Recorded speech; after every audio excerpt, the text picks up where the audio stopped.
أعوذ بالله من الشيطان الرجيم. بسم الله الرحمن الرحيم. السلام عليكم ورحمة الله تعالى وبركاته.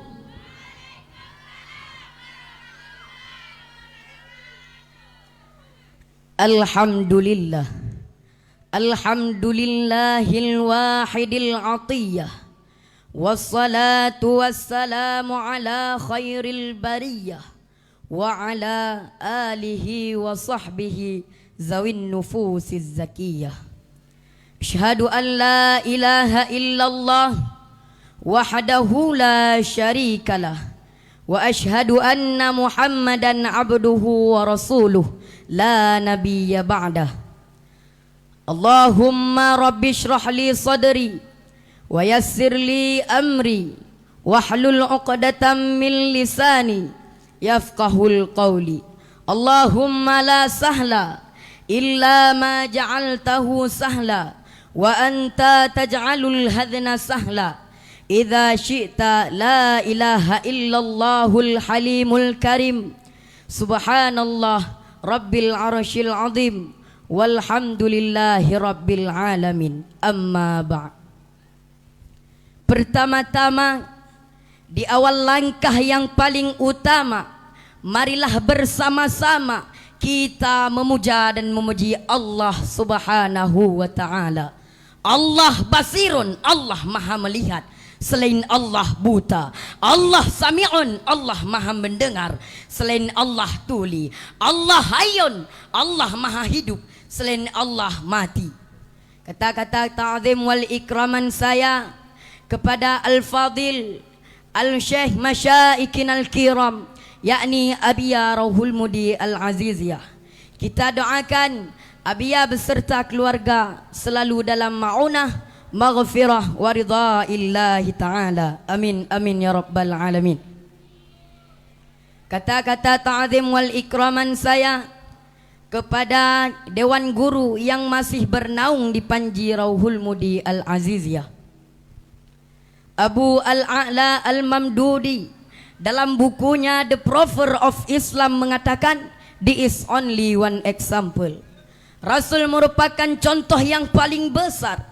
Dalam dirinya terdapat kebesaran dan kemuliaan sifat manusia, kebesaran sifat Rasul, serta keberhasilan beliau dalam memimpin negara telah tercatat dengan indah dan rapi dalam sejarah peradaban manusia. Sehingga wajar kehebatan beliau diabadikan oleh Michael Hart dalam bukunya The 100 Ranking of the Most Influential Person in History. Kebesaran sifat Rasul sebagai seorang pemimpin yang selalu mengutamakan kepentingan rakyatnya dan selalu mengutamakan akhlakul karimah, pada akhirnya mampu merubah manusia biadab menjadi beradab. Yang dulunya berseteru menjadi satu. Yang dulunya menyembah Lata wa Uzza kini kembali menyembah Allah Subhanahu wa ta'ala. Oleh karena itu, untuk mengikuti jejak Rasulullah, maka pada kesempatan kali ini saya akan membahas syarahan dengan judul Kepemimpinan Rasulullah dalam Membangun Masyarakat Madani, dengan landasan surah Al-Ahzab ayat 21. A'udzu billahi minasyaitonir rajim. Bismillahirrahmanirrahim. Laqad kana lakum fi Rasulillahi uswatun hasanah liman kana yarjullaha wal yawmal akhir wa dzakarallaha katsira. Sungguh telah ada pada diri Rasulullah itu suri tauladan yang baik bagimu, yaitu bagi orang-orang yang mengharap rahmat Allah dan kedatangan hari kiamat dan yang banyak mengingat Allah. Ayat ini menjelaskan kepada kita sekaligus menegaskan kepada kita, sungguh telah ada pada diri Rasulullah itu uswatun hasanah bagi kita. Rasul merupakan simbol yang leluhur, contoh yang tinggi yang harus diikuti dengan sepenuh hati, baik perkataan maupun dengan perbuatan. Dengan demikian, penegasan Ali As-Sabuni dalam tafsirnya, Rasul is walking Quran. Akhlak Rasul ibarat Al-Quran yang berjalan. Lantas timbul satu pertanyaan. Bagaimana akhlak bangsa kita, terutama para pemimpin bangsa kita saat ini? Jawabannya adalah alhamdulillah.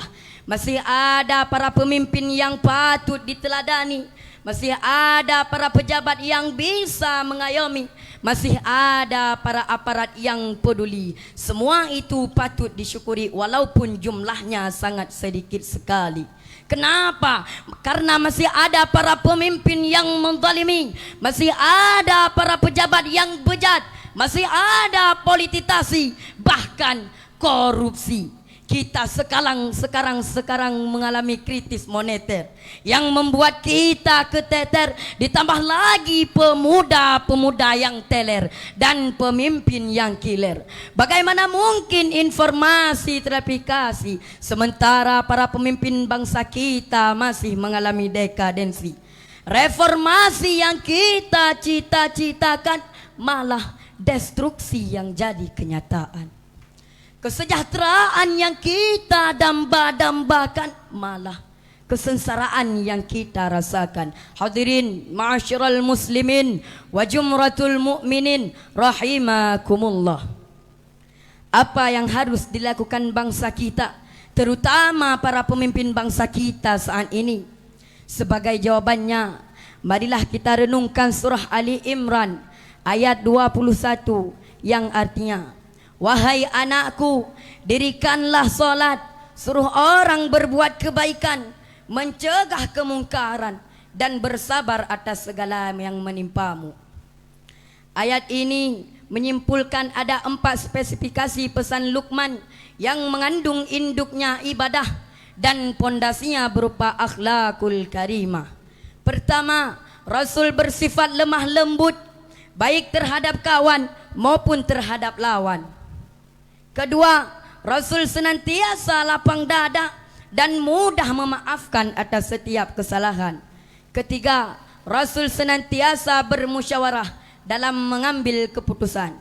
Itulah hadirin cara dan strategi Rasulullah dalam berdakwah yang selalu berhasil memimpin negara dengan berandaskan akhlakul karimah, moral dan etika. Untuk menanamkan akhlakul karimah, moral dan etika, mari kita mulai sejak dini pada diri kita sendiri. Hal ini sejalan dengan pesan Luqmanul Hakim, tepatnya pada surah Al-Luqman yang mengandung induknya ibadah dan pondasinya berupa akhlakul karimah. Pertama, kita sebagai warga negara harus ikut berpartisipasi dan antisipasi sebagai wujud apresiasi yang sesuai dengan tuntunan dan tuntutan Al-Quran. Jangan hanya mengkritisi, tapi berikanlah solusi. Jagalah sarana dan prasarana negara. Jangan berbuat durjana, karena Allah akan murka dan kita akan mendapatkan bala dan bencana. Kedua, kita tingkatkan harmonisasi ulama dan umara. Hubungan keduanya harus benar-benar dekat agar hidup dapat nikmat dalam negara yang berdaulat. Ketika 4 spesifikasi ini terrealisir, maka bangsa kita akan jaya, terhindar dari malapetaka dan senantiasa mendapatkan ridha Allah Subhanahu wa ta'ala. Amin amin ya rabbal alamin.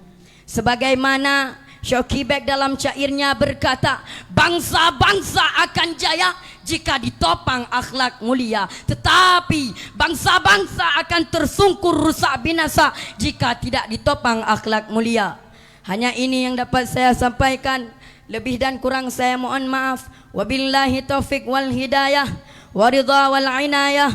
Wassalamualaikum warahmatullahi wabarakatuh.